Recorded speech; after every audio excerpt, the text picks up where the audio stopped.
Assalamualaikum warahmatullahi wabarakatuh. Perkenalkan, nama saya Nasrul Sedina dari kelas Manajemen 22 NPM 2241101. Di sini saya ingin menjelaskan normalitas.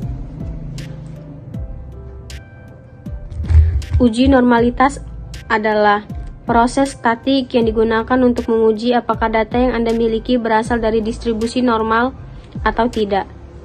Definisi uji normalitas menurut para ahli. George A. F. Seiber dan Alan J. Lee dalam bukunya Linear Regression Analysis 2003, uji normalitas adalah proses untuk menguji apakah data yang telah dikumpulkan berasal dari distribusi normal. Daniel W. Zimmerman and Elizabeth M. Jumbo dalam artikel Relative Power of the Normality Test for the Robustness Study of the ANOVA and Test Under Non-Normality Condition 2005. David A. Howell dalam bukunya Statistical Methods for Psychology 2012. Metode uji normalitas. Ada beberapa metode yang umum digunakan untuk menguji normalitas data. Tujuan dari metode ini adalah untuk mengevaluasi sebelum data mengikuti distribusi normal. Berikut beberapa metode uji normalitas yang sering digunakan. Kolmogorov-Smirnov test. Kedua, Shapiro-Wilk test.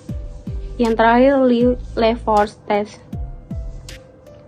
Interpretasi hasil uji normalitas bergantung pada metode yang digunakan dan nilai p-value yang dihasilkan. Biasanya dalam konteks uji normalitas, hipotesis 0 adalah bahwa data distribusi 0 jika nilai value terendah biasanya kurang dari tingkat signifikan yang telah ditentukan seperti 0,05. Maka hipotesis 0 dapat ditolak, yang berarti data tidak distribusi normal. Berikut adalah beberapa interpretasi hasil uji normalitas.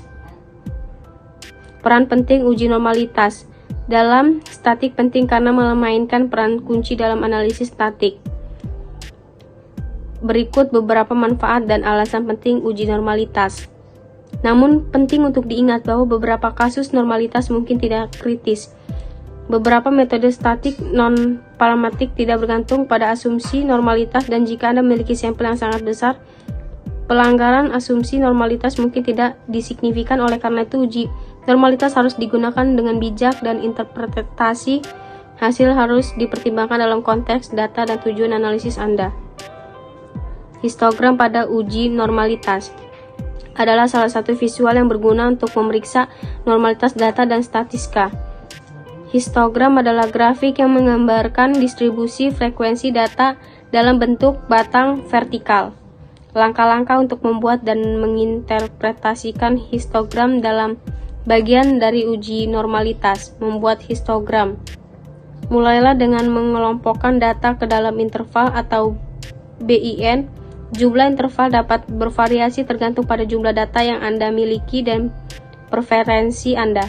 Perangkat lunak statik atau spreadsheet seperti R, Python dengan Matplotlib atau Seabron, Excel atau perangkat lunak statik lainnya dapat digunakan untuk membuat histogram. Tentukan batas interval dan hitung frekuensi data yang jatuh dalam setiap interval. Menggambarkan histogram. Buat histogram dengan sumbu horizontal yang menunjukkan rentang nilai interval dan sumbu vertikal yang menunjukkan frekuensi atau desistal data. Bentuk histogram akan mencerminkan distribusi data jika data terdistribusi normal. Histogram pada uji normalitas, yaitu ada interpretasi histogram, melihat asimetri dan kurtosis. Yang terakhir menggunakan grafik tambahan. Jika hasil histogram dan grafik lainnya menunjukkan bahwa data Anda memiliki bentuk lonceng simetris yang mendekati distribusi normal, itu adalah indikasi bahwa data Anda mungkin terdistribusi normal. Namun hasil uji statistik seperti Kolmogorov, Smirnov, Shapiro-Wilk atau Anderson-Darling dapat memberikan bukti bahwa lebih kuat tentang normalitas data, seperti pertimbangan hasil uji normalitas bersama dengan visualisasi dan mengambil keputusan analisis yang tepat.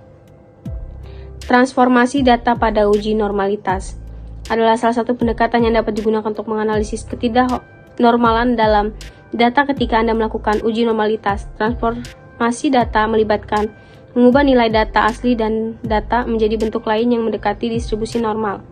Berikut adalah beberapa transformasi yang umum digunakan uji normalitas meliputi 1.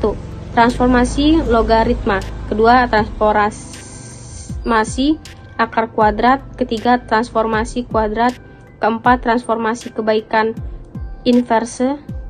Yang kelima, transformasi Bockhaus. Yang terakhir, transformasi Johnson.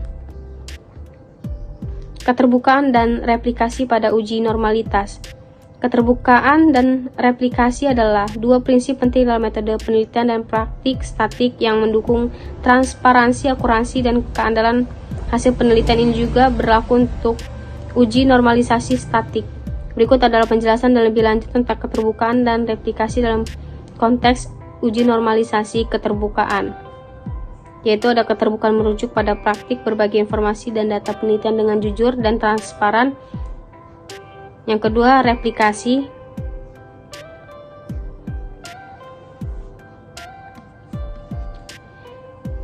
Keterbukaan merujuk pada praktik berbagi informasi dan data penelitian dengan jujur dan transparan ini mencakup 1. Publikasi data. Menyediakan akses terbuka ke data yang digunakan dalam penelitian. Ini memungkinkan peneliti lain untuk memeriksa hasil, melakukan analisis alternatif, dan memastikan kendalan temuan. Publikasi kode. Berbagai kode komputer atau skrip yang digunakan untuk analisis data. Ini mungkin orang lain untuk mengulang analisis dan memahami metodologi dengan lebih baik. Deskripsi metode. Memberikan informasi rinci tentang metode analisis yang digunakan termasuk teknik uji normalitas sehingga orang lain dapat mengurangi penelitian dengan baik. Replikasi adalah praktik mengurangi penelitian yang telah dilakukan sebelumnya untuk menginformasi hasil. Replikasi merupakan salah satu cara paling kuat untuk memastikan kendalan temuan dan penelitian. Dalam konteks uji normalisasi, replikasi akan melibatkan mengulangi uji normalitas yang sama pada dataset yang sama dan dataset serupa. Replikasi juga dapat melibatkan penggunaan uji normalitas yang berbeda atau perangkat statistik yang berbeda untuk memeriksa hasil. Kesimpulan, uji normalitas adalah langkah penting dalam analisis statik yang bertujuan untuk menilai sejauh mana data Anda mengikuti distribusi normal. Tujuan utama dari uji normalitas adalah untuk memutuskan apakah metode statik parametrik dapat digunakan dengan aman pada data Anda.